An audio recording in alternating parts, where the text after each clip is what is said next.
Hey, what's good on YouTube? Mike here for Phandroid, and today we are taking a look at the Vivo V25 Pro, one of Vivo's hottest phones to hit the market this year. It comes with a sleek design and some pretty impressive hardware, but is it worth getting compared to the rest of the Android competition? So if you think about it, there's never been a better time to invest in a mid-range smartphone. These days, a lot of people don't really need a premium flagship device to get good performance and camera quality. On the other hand though, there are a ton of mid-range devices to choose from, and manufacturers have gone to great lengths to make sure that their devices stand out. With that said, the V25 Pro is built to take on other mid-range devices like the Samsung Galaxy A53 and the Pixel 6a, and today we're going to take a look and see if it's the right smartphone for you. Let's get started. Unboxing the phone, you do get a pretty generous amount of accessories from Vivo, which includes a TPU case, a charging brick, wired headphones, as well as a USB-C charging cable.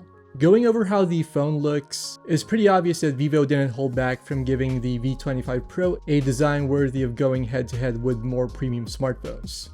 The V25 Pro comes with a 6.56-inch AMOLED screen with a 120Hz refresh rate and a 1080 by 2376 pixel resolution with a peak brightness of 1300 nits. It's a pretty bright and vibrant display, although it does feature a curved design, which might be a deal breaker for some people. But as far as display quality goes, I'm pretty impressed with what Vivo has managed to do with the V25 Pro. It'll definitely be ideal for media consumption like streaming your favorite Netflix shows, playing games, and such. There's also an in-display fingerprint scanner, which is nice and responsive, as well as facial recognition for added biometrics. There's also a pre-installed screen protector, but the display does come with reinforced glass. The phone features a large camera bump at the back, which itself is made out of a frosted glass panel with a grippy feel to it. The finish does look nice, and I'm a big fan of the textured surface on the phone. The edges of the phone are made of plastic instead of metal though, and this is where you'll find the volume and power buttons, as well as the charging port, SIM tray, and speakers. There is a single bottom firing speaker on the phone, which produces a nice and clear sound, and yeah, check out this sample.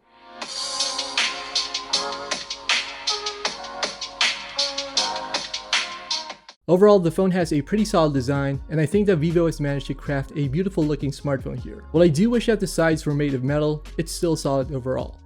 Alright, so powering the phone is a MediaTek Dimensity 1300 chipset, partnered with 8GB of RAM and 128GB of internal storage, although there is another version with 12GB of RAM and 256GB of internal storage. In terms of performance, the V25 Pro will be able to keep up with everyday tasks thanks to the powerful chipset. MediaTek's Dimensity series chips are rather impressive and are a great improvement over the older Helio branded chipsets from the company. As far as benchmarks go, the 1300 is a very capable chipset, and in actual performance it isn't so bad either, which is something that you always want to see in a smartphone. The phone will be quite suitable for most games. As a matter of fact, I was able to play Grid Autosport on the V25 Pro and was a very smooth gaming experience without any freezing, lag, or frame drops. The large display also makes it ideal for graphics heavy titles, which makes for more immersive gaming sessions. On the other hand, casual smartphone usage like web browsing, video and music streaming, as well as social media apps will be a breeze for the V25 Pro. Moderate users should have no problem using the phone for a wide variety of apps, and navigating and switching between different apps was fast and fluid on the V25 Pro. As for software, the phone does come with Android 12, although this features Vivo's Phandroid OS, which is Vivo's proprietary Android skin. This is the same kind of UI that's present on other Vivo phones, and it does come with a suite of different options for customizability and personalization. If you're after a clean version of Android, then this might not be to your liking, but for people who are into changing the look on their smartphone, Phandroid OS is as customizable as it gets. With that said, however, the phone comes with a lot of pre-installed apps, a lot of which I didn't really need or use. Thankfully, there's an option to remove most of the apps, although to be honest, I could have managed without them. As for camera hardware, the V25 Pro comes with a 64MP main camera, 8MP ultra-wide lens, a 2MP macro sensor, and a 32MP front-facing camera. And this is a setup that you'll see on a lot of other mid-range smartphones. The main camera as well as the selfie camera do use Samsung-made sensors, while the macro and ultra-wide lens do use OmniVision sensors.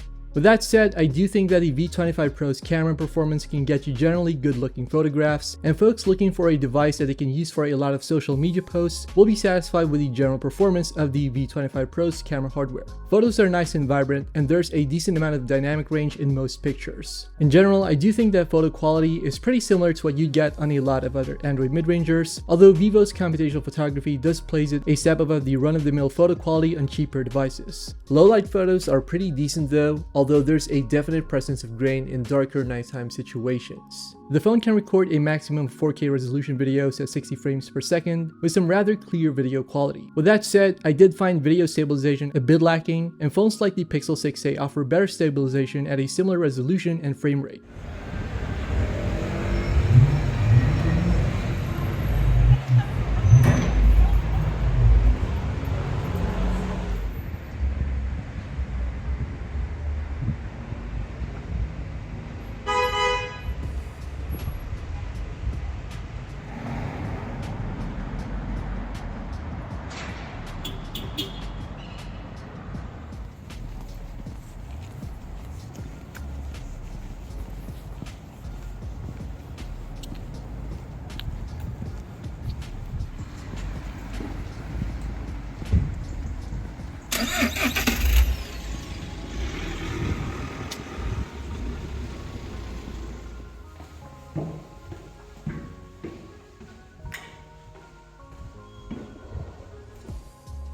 As for battery, the phone comes with a 4830 mAh battery, which is a decent size and should last most users about a day.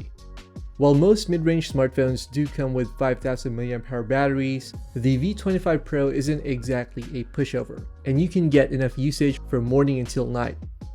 On one hand, if you use your phone a lot for gaming, data use, GPS, and a high brightness display, you'll have to reach for your charger more often. This shouldn't be too much of a problem though, as the V25 Pro comes with 66 watts fast charging support, which is a much welcome feature. Vivo does say that you can charge up to 71% of your phone's battery in half an hour, which isn't too bad and should be enough for most users to replenish their battery.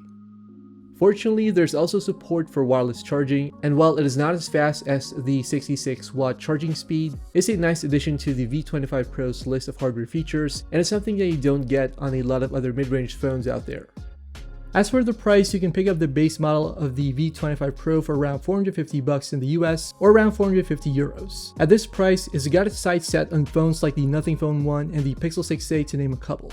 Considering everything that you get, like the solid build quality, attractive design, capable chipset, and good camera performance, it does make for a tempting choice, and Vivo fans looking for an upgrade will definitely love this one.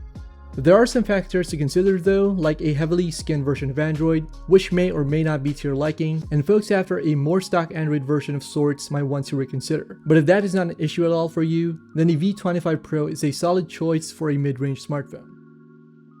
Alright, so that does it for this video. If you guys like this review, be sure to check out our other content here on Phandroid. And we do have a lot of other reviews here, so if you like this one, do consider liking and subscribing. And yeah, let us know your thoughts in the comment section below. Tell us what you think about the Vivo V25 Pro. Thanks for watching, and we'll see you guys in the next one.